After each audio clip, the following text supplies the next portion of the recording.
అందరికీ నమస్కారం. నేను అనకాపల్లి రూరల్ ఏరియాలో ప్రఖ్యాతి చెందిన గంగాలమ్మ తల్లి టెంపుల్ దగ్గర ఉన్నాను. మీకు వెనక కనిపిస్తున్నది గంగాల తల్లి టెంపుల్ అంటారు. ఈ టెంపుల్‌కి ప్రతి 2 సంవత్సరాలకు ఒకసారి జాతర నిర్వహిస్తుంటారు. ఇది అనకాపల్లి రూరల్ ఏరియాలోని తుమ్మపాల మరియు మూలపేట ఈ 2 గ్రామాలు కలిసి ఈ జాతరని అత్యంత ఘనంగా నిర్వహిస్తాయి. ఇక్కడ స్థానికుల కథనం ప్రకారం ఈ ఆలయం నిర్మించడానికి ఒక పెద్ద ఫైట్ జరిగిందని చెప్పేసి చెప్తుంటారు. సో జనరల్‌గా మీకు ఇక్కడ కనిపిస్తుంది కదా! దీన్ని ఏలేరు కాలువ అంటారనమాట. సో ఈ ఏలేరు కాలువ వైజాగ్ స్టీల్ ప్లాంట్ వరకు కూడా దాదాపు ఒక 15-16 కిలోమీటర్స్ ఈ ఏలేరు కాలువ ఉంటుంది. ఈ కాలువని అమ్మవారి టెంపుల్ పైనుంచి తీసుకెళ్లాలని చెప్పేసి అప్పట్లో అనుమతులు మంజూరు చేయడం జరిగిందంట. అయితే దీనికి స్థానికులు ఎవరు కూడా ఒప్పుకోలేదు. అయితే ఆ సమయంలో ఇక్కడ వర్కింగ్ జరుగుతున్న సమయంలో వర్కర్‌కి పాము కాటుకు గురై చనిపోవడంతో ఇక్కడ స్థానికులు కానివ్వండి, అధికారులు కానివ్వండి వీళ్ళందరూ కూడా భయపడి పోరాటం చేయడంతో ఇక్కడ అమ్మవారి ఆలయాన్ని ఇలాగే ఉంచి ఇటువైపుగా ఈ సైడ్ రూట్‌లో ఆ ఏలేరు కాలువను మళ్లించడం జరిగిందని చెప్పేసి ఒక స్టోరీ ప్రచారంలో ఉంది. ఇక్కడ ప్రధానంగా గంగాలమ్మమ్మ వారిని అమ్మవారు పాము రూపంలో సంచరిస్తూ ఉంటారని చెప్పేసి జనాలు ఎక్కువగా విశ్వసిస్తుంటారు. ఈ ఏరియాలో ఎక్కువగా పాములు అనేవి కూడా ఎక్కువగా సంచరిస్తూ ఉంటాయి. సో ఇక్కడ జనాలు వాటిని ఏదో విషసర్పాల్లా కాకుండా అమ్మవారి రూపంగా భావిస్తుంటారు. ఈ ఆలయానికి దాదాపు ఒక 200 సంవత్సరాల చరిత్ర ఉందని చెప్తున్నారు. ఆ చరిత్ర కూడా చాలా ఇంట్రెస్టింగ్ గా ఉంటుంది. ఆ చరిత్ర ఏంటి, ఈ ఆలయానికి సంబంధించిన అభివృద్ధి ఏ రకంగా జరిగిందనేది ఇక్కడ ఉన్న స్థానికుల్ని అదేవిధంగా ఈ ఆలయ నిర్వాహకులను అడిగి తెలుసుకుందాం. అసలు ఈ అమ్మవారి పుట్టుక పూర్వపరాలు కూడా మరి పూర్వం పెద్దల దగ్గర నుంచి మాకు వాళ్ళు చెప్పిన విషయాలే మేము ఇప్పుడు మీకు చెప్పబోతున్నాం. తుంపాల గ్రామం శివారు గ్రామం అయిన మూలపేట ఇది. ఇప్పట్లో మా గ్రామం తుంపాల పంచాయతీలో విలీనం అయి ఉండడం వల్ల, అలాగే తుంపాల గ్రామస్తులు మాకు కలిపి ఇక్కడ వ్యవసాయ భూములు కలిపి ఉండడం వల్ల వాళ్ళందరూ కూడా ఉదయం తుంపాల నుంచి మా మూలపేట గ్రామానికి వచ్చి వ్యవసాయ పనులు చేసుకొని శారదా నది మధ్యలో ఉన్నప్పటికి కూడా వాళ్ళు ఈదుకొని కానీ దోణిలు, తెప్పలు, పడవల ద్వారా తుంపలు వెళ్ళిపోతుండేవారు. అటువంటి సమయంలో మాకు కూడా నిత్యావసర వస్తువులు కానీ షుగర్ ఫ్యాక్టరీకి సరుకు సప్లై చేసినప్పుడు కానీ అన్నిటికీ కూడా అలా తుంపాల మీద నుంచే మూలపేట నుంచి తుంపాలు వెళ్ళి సామాన్లు తెచ్చుకునేవారు మా పూర్వీక పెద్దలు. మూలపేట నుంచి బంటువారి కుటుంబం, బంటువారి పెద్దలు ఆ కుటుంబము, తుంపాల నుంచి పేలవారి కుటుంబం శారదా నదిలో నుంచి నడుచుకుంటూ సుమారుగా ఒక గుండె లోతు అంటే 5 ఫీట్ లోతులోంచి 8 యువతల నుంచి అవతలకి మూలపేట తుంపాలు వెళ్తున్న క్రమంలో కమ్మలపెట్టి అనే ఒక పూర్వం పెద్దలు వాడేవారు. ఆ కమ్మలపెట్టిలో ఒక పట్టు వస్త్రం పెట్టి అలాగే అందులోని అమ్మవారి ప్రతిమలు అంటే చెక్కతో కర్రతో చేసిన ప్రతిమలు 3 ప్రతిమలు చేసి ఆ పసుపు కుంకుమ అంటించి ఆ పూజ చేసిన ప్రతిమలు ఉన్న ఆ పెట్టిని నదిలో కొట్టుకొస్తూ మా వాళ్ళు సరిగ్గా 8 మధ్యకి వెళ్ళేసరికి వీళ్ళకి తగలడం జరిగినప్పుడు తుంపాలలో పేలవారి కుటుంబ పెద్దలు అలాగే బొంటివారి కుటుంబ పెద్దలు ఆ పెట్టి తెరిచి ఓపెన్ చేసినప్పుడు మాకు తుంపాల దగ్గరగా ఉంటుంది, ఇదే అమ్మవారిలా ఉంది, మనం తీసుకెళ్ళిపోయి అక్కడ మా పూజించుకుందాం అని చెప్పేసి ఏట్లో నుంచి అవతల తీసుకెళ్ళడానికి ప్రయత్నం చేశారని, ఆ ప్రయత్నంలో కొంచెం దూరం వెళ్ళేసరికి నది ఉధృతంగా ప్రవహించి అమ్మవారు అవతలకి వెళ్ళడానికి ఇష్టపడలేదని భావించి 2-3 సార్లు ప్రయత్నం చేశారు అవతలకి వెళ్ళి పట్టుకుంటాం. అప్పుడు ఆ సమయంలో అమ్మవారు ఈ నది ఒకసారిగా పెరిగిపోయినట్టు అవతలకి వెళ్ళడానికి ఇబ్బంది పడిపోయినట్టు అయిపోయి మళ్ళీ వెనక్కి వచ్చేసారు.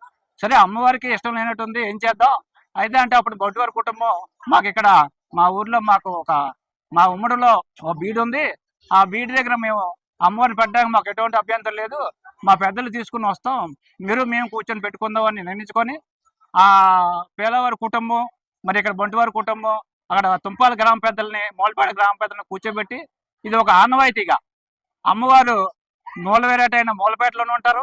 అయితే దర్శనార్థం ప్రజల పూజించుకునే అవసరం నిమిత్తం తుంపాల్లో కూడా విగ్రహం ఏర్పాటు చేసుకొని వాళ్ళ పూజ నిమిత్తం గంగాలం పుట్ట ఏర్పాటు చేసుకొని గంగాలం పుట్టగా పిలుచుకుంటారు.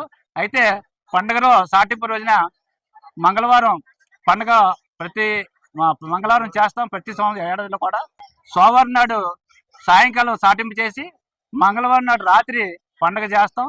ఈ 9 రోజులు కూడా మరి తుంపాల అమ్మవారిని 3వ రోజు అంటే పండుగ సాటింపు చేసిన సోమవారం రాత్రి నుంచి సోమవారం మంగళవారం పోక బుధవారం నాడు రాత్రి అమ్మవారు పుట్టుకని ఒక నామకరణం చేసి అమ్మవారిని మా గ్రామం నుంచి తుంపాల ఈ ఉత్సవాలు జరిగి మళ్ళీ జరుపుకోవడానికి అమ్మవారిని అక్కడ రమ్మని నదొడ్డికి వచ్చి మా గ్రామం సైడ్ ఉన్న అమ్మవారిని వాళ్ళు పిలవడం, పిలిచినప్పుడు మెరుపులతో కానీ ఏదో ఒక పోలికతోని విపరీతమైన ప్రజల సందనాలతో ఒక్కసారిగా ఆ అమ్మవారు అవతలకి వెళ్ళడం, ఆ వైబ్రేషన్, ఒక అమ్మవారు, ఒక దేవుడు, ఒక దైవానుభూతి అనే వైబ్రేషన్తో ప్రజలందరూ కూడా అమ్మవారి దగ్గరని అక్కడ తీసుకొని ఎజిడి బండి అని అంటారు, టైర్లు కట్టి 2 చెక్కలు చేసి చెక్కలకు చక్రాలు కూడా చెక్కలవే అమ్మవారిని తీసుకొని పోయి వాళ్ళ మా అమ్మవారి గంగాల పుట్ట వద్ద అమ్మవారిని ప్రతిష్ఠించి ఈ మళ్ళీ ఇంకొక మిగతా 5 రోజులు కూడా పూజ చేసుకొని మళ్ళీ వాళ్ళు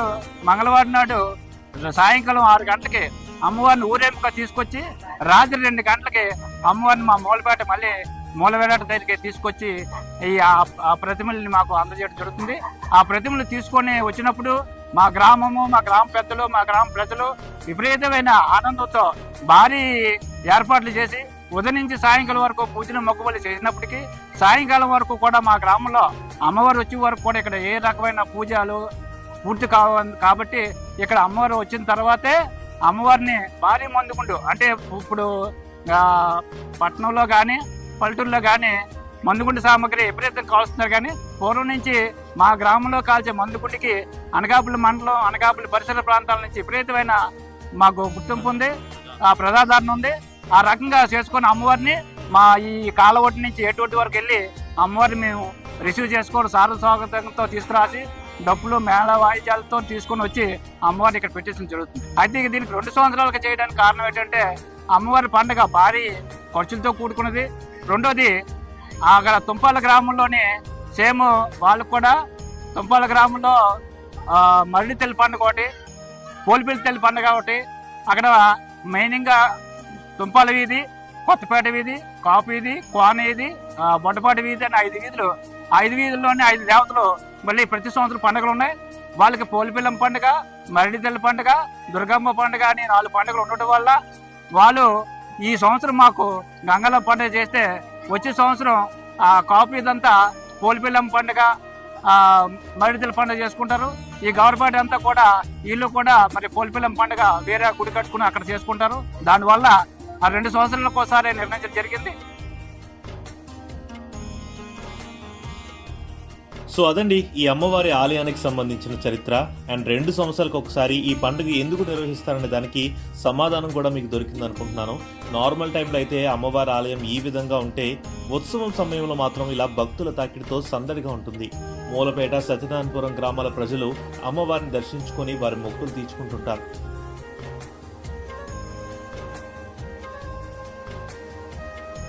ఈ ఆలయాన్ని మరింత అభివృద్ధి చేయాలని, ఇక్కడ మంచి ఆలయ నిర్మాణం చేయాలని ఆలయ నిర్వాహకులు, స్థానిక సర్పంచ్ కృషి చేస్తున్నారు. నా పేరు పలకా సత్యబాబు, గ్రామ సర్పంచ్. మా మిస్సెస్ అయినటువంటి పలకా భాగ్యలక్ష్మి సర్పంచ్. ఈ గ్రామంలో మేము నెక్స్ట్ గుడి కట్టాలనే ప్రపోజల్ కూడా ఉంది. ఈ గుడి కట్టాలని కూడా మన స్థానికులందరూ ఆమోదించి గుడి కడితే అందరి సమక్షంలో గుడి కడితే ఎప్పుడు గుడి లేని విధంగా గుడి కట్టి అందరూ రేపు రాబోయే రోజుల్లో, అంటే బృందా పేలగో సత్యనారాయణ గారు వచ్చారు, ఆయన వచ్చి లాస్ట్ టైం చెప్పారు, కానీ నెక్స్ట్ వచ్చే సంవత్సరానికల్లా మళ్ళీ గుడి తయారు చేద్దామని మాట ఇచ్చారు. మరి ఈ గుడి అందరూ కలిసి గ్రామస్తులందరూ రాజకీయాలు కానీ కులభేదాలు లేకుండా అందరూ కలిపి ఇంత మంచి కార్యక్రమం చేస్తారని మరి కోరుకుంటూ సెలవు తీసుకుంటూ జై గంగాలమ్మ. ఇక పండుగ అంటే తెలిసిందే కదా, పగలు విందు భోజనాలకు, రాత్రి వినోదానికి కొదవ ఉండదు. మూలపేట గ్రామంలో అనేక చోట్ల స్టేజ్ ప్రోగ్రామ్ ఏర్పాటు చేశారు. ఉత్సాహం పెరగాలి అంటే మీ అందమైన చేతులతో చప్పట్లు కొట్టాలి. అంతేకాదు అనుకొని చేతులు లోపల పెట్టుకొని లేదా మొహల మీద చేతులు వేసుకొని, ఏంటి గురుగారు వైట్ షర్ట్ మొహం మీద చేతికి మళ్ళీ తీరు చలికాలం కదా.